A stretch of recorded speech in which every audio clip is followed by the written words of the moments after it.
السلام علیکم، میں ہوں آپ کا اپنا دوست فیاض زکریا، میں ہوں باری خان اور آپ دیکھ رہے ہیں ریئیکشن والے۔ آج کے ہمارے ویڈیو کا موضوع ہے ریئلٹی آف سنی علماء۔ کہا جاتا ہے کہ سنی علماء اپنے عوام کو کھل کے سچ نہیں بتاتے ہیں۔ اس حوالے سے ایک چھوٹی ویڈیو دیکھنے جا رہے ہیں۔ چھوٹی سی ویڈیو ہے، آپ ہمارے ساتھ مکمل دیکھیے گا تو بنا کسی ٹائم ضائع کرے، بنا کسی دیری کے آئیں ویڈیو کی جانب چلتے ہیں۔ دنیا اہل سنت میں ہمیشہ سے حتیٰ رسول اللہ صلی اللہ علیہ وسلم کے فوراً بعد سے تکفیر کا سلسلہ شروع ہوا، اور ہمیشہ ہم نے توجہ دلائی سب سے پہلے جو شکار ہوئے اس تکفیر کے جعلی فتوے کے وہ ہوئے جناب حضرت مالک ابن نویرہ۔ انہیں اس جعلی فتوے کے ذریعے سے، تکفیر کے ذریعے سے قتل کیا گیا۔ ان کے سر کو تن سے جدا کر کے خالد ابن ولید نے اینٹوں کے طور پہ سر کو استعمال کیا اور اس پہ کھانا پکایا، اور ان سب لوگوں نے کھانا کھایا اور ان کی زوجہ کی حرمت کو پامال کیا گیا، اور بہت ساری مسلمان اور خواتین کی حرمت کو پامال کیا گیا اور انہیں کنیز بنایا گیا۔ تو یہ سلسلہ جو وہاں سے شروع ہوا یہ چلتے چلتے آج تک چل رہا ہے۔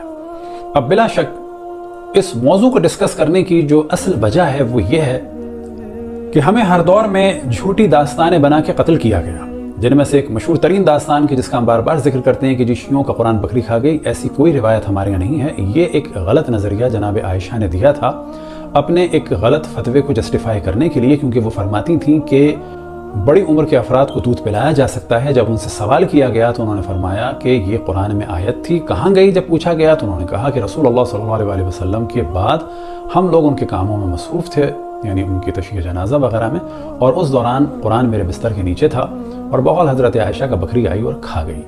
یعنی واضح اللہ سبحانہ و تعالیٰ کی جانب ایک نسبت، اور ساتھ ہی تحریف قرآن کا واضح اقرار، اور یہ سنن ماجہ میں موجود ہے۔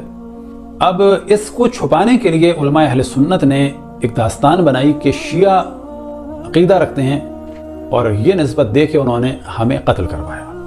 اب کیونکہ ہمیں قتل کیا جا رہا ہے صدیوں سے لاکھوں کروڑوں کی تعداد میں، تو ہماری ذمہ داری ہے کہ ہم اپنے برادران اہل سنت کے سامنے ان کے علماء کی اس سازش کو اور اس چیز کو کلیئر کریں کہ کس طرح سے یہ ہزاروں لاکھوں کروڑوں افراد کو اس طرح سے قتل کرتے چلے آئے ہیں۔ اب بھی اس موضوع کے ڈسکس کرنے کا اصل ہدف یہی ہے۔ بس یہ جو تکفیر کا سلسلہ ہے کہ سارے دیوبندیوں کو بریلوی کافر کہیں، بریلویوں کو دیوبندی کافر کہیں، یہ مل کے اہل حدیث کو کافر کہیں، یہ سب مل کے شیعوں کو کافر کہیں، تو ہم اس کے قائل نہیں ہیں۔ ہم ان سب کو مسلمان مانتے ہیں، ان کی جان مال عزت آبرو کا احترام کرتے ہیں۔ یار میں جو ہم نے ایک بات بولی، میں ذرا بھی اس سے ریلیٹ نہیں ہوا، بالکل بھی میں نے اس بات کو مانا نہیں، کیونکہ سب سے پہلی بات کہ حضرت عثمان غنی نے حضرت عمر کے دور خلافت میں قرآن کو ترتیب دی، قرآن کو لکھا۔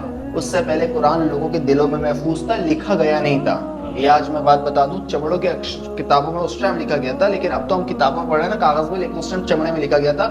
وہ بھی حضرت عمر کے دور میں حضرت عثمان نے اس کام کو اپنے ذمے میں لیا تھا۔ تو آپ کیسے بول سکتے ہو حضرت عائشہ کے اس کے نیچے سے بکری کھا گئی ہے، یہ کھا گیا؟ اور قرآن کی ویسے بھی حفاظت اللہ نے لی، قرآن کی حفاظت اللہ نے لی، یہ کہہ رہے ہیں کہ مطلب میں آپ لوگوں پہ اگر کوئی بلیم ڈالتا ہے تو سخت غلط بات ہے۔ وہ ہمارے نبی کی زوجہ مبارک تھی، ہماری ماں ہے، اور ہم ان کے خلاف ایک بات بھی قطعی نہیں برداشت کریں گے، قطعی ہی بھی نہیں کریں گے۔ حضرت خالد بن ولید کے بارے میں، ہمارے کسی بھی صحابہ کے بارے میں میں تو بات نہیں برداشت کروں گا، چاہے ہمارے ویور شیعہ بھی کیوں نہ ہو۔ میں اپنے ایک صحابی کے بارے میں کوئی بات برداشت نہیں کروں گا۔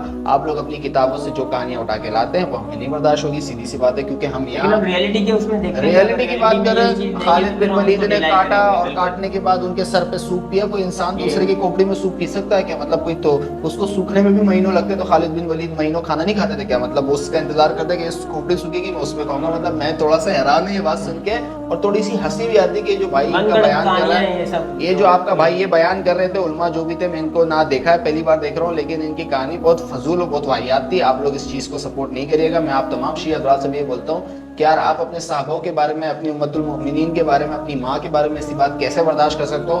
اگر آپ اپنے حضرت عائشہ کو نہیں مانتے تو آپ نے ڈائریکٹلی توبہ نعوذ باللہ توہین نبی کرا ہے، کیونکہ آپ ان کی زوجہ کو نہیں مان رہے، تو یہ بہت بڑی گستاخی ہوگی، اور آپ تمام اس گستاخی سے بچیں۔